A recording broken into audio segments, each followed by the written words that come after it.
ini saya dapatkan sebuah jurnal yang ditulis oleh Camilla dan kawan-kawan, di mana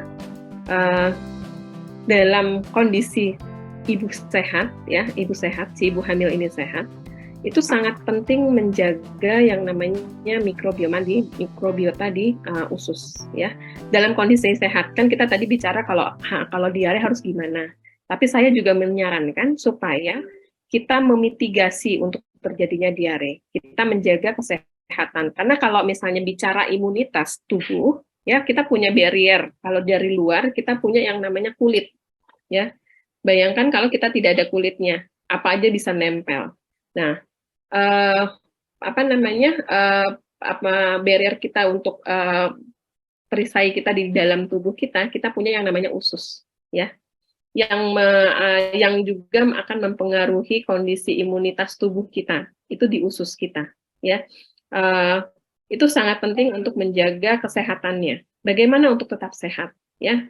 Balik lagi, kita menjaga biota usus kita untuk itu bagus, seimbang, ya, baik dari segi jumlah bakteri baiknya maupun makanannya. Karena biar gimana pun harus dikondisikan si bakteri ini harus dikondisikan dia bisa hidup dengan baik.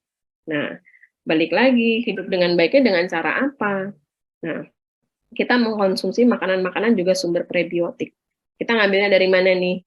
Semuanya harus seimbang, ya. Makanya kalau misalnya kita runut-runut lagi yang tadi makanan-makanan apa saja sebenarnya harus dikonsumsi, kembali lagi ke gizi seimbang, ya. Kita makan makanan pokok ada, lauk hewani nabati bagi ibu hamil itu sangat penting karena untuk protein dan pertumbuhan janinnya juga sangat membutuhkan, sayur dan buah, ya. Karena kalau misalnya si ibu ini imunitasnya juga bagus, ya, saluran cernanya baik, ya, kesehatannya oke, maka baik ibu maupun janin juga akan berkembang dengan baik juga, dengan sempurna, seperti itu. Itu yang kita harapkan. Jadi bukan hanya dari berat badannya oke, tetapi kita juga lihat dari kondisi kesehatan pencernaannya bagus apa enggak, ya. Itu juga itu juga akan mempengaruhi nanti kesehatan dari si ibu. Nah, di sini juga ada disebutkan adanya hubungan antara tingkat keparahan pada ibu dengan preeklamsi dengan kondisi di sini mikrobiota usus yang tidak baik, ya. Jadi dengan mikrobiota usus yang kurang baik pun itu akan memperburuk kondisi preeklamsinya, seperti itu. Nah, di sini saya ada buku yang sering kali saya jadikan referensi, yaitu Nutrition and Diagnosis Related Care. Di sini untuk bagian pada ibu hamil itu di sini di highlight betul bahwa kondisi mikrobiota di saluran cerna itu menentukan kondisi kesehatan in whole life. Jadi buat kata mereka di seluruh siklus kehidupan. Nah, ini dicantumkannya untuk di chapter ibu hamil. Artinya memang untuk mempersiapkan nanti si anaknya itu lahir sehat kemudian bertumbuh. Di sini adalah salah satunya yang harus diperhatikan adalah mikrobiota di saluran cerna, ya. Jadi itu harus betul-betul menjadi perhatian bagi kita, bukan hanya nanti pada saat kita jarang ketemu ibu hamil diare misalnya.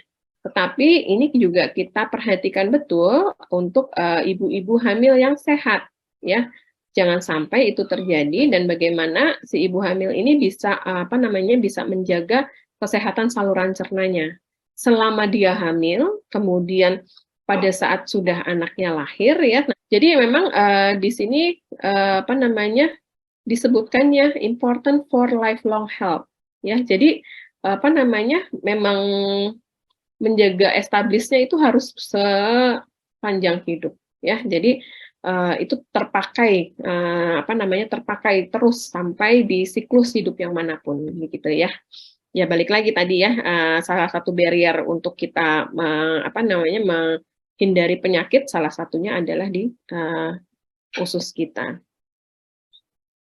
Nah, di sini probiotik dan diare, ya. Nah, beberapa beberapa saya ada pengalaman sebenarnya terkait dengan klien, cuma saya tidak bisa menyampaikan kasusnya karena sudah catatannya sudah tidak ada. Tetapi pada saat tahap bukan di fase akut ya, pada saat mulai pemulihan waktu itu kita memang menggunakan produk probiotik untuk apa namanya proses pemulihannya. Tetapi juga di sini penting bagi kita adalah bukan hanya menangani pada saat orang ibu hamil itu diare, tetapi juga pada pencegahan, ya. Bagaimana apa namanya kita bisa memfungsikan saluran cerna kita dengan baik, ya. Kita bisa apa namanya pasca diare itu kita mengupayakan untuk mengembalikan dan juga mengembalikan fungsinya dan juga menambahkan kembali bakteri-bakteri baik. Kenapa sih harus banyak bakteri baik? Karena uh, fungsinya itu untuk mengkondisikan bakteri patogen tidak kondusif untuk hidup, ya.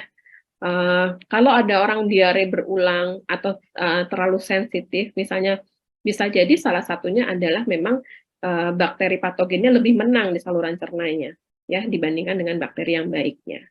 Makanya tadi itu harus kita pelihara dengan baik. Salah satunya adalah selain kita menjaga jumlahnya, juga kita menjaga supaya hidup dengan baik, yaitu kita mengkonsumsi makanan-makanan yang memang sumber dari prebiotik seperti itu, ya.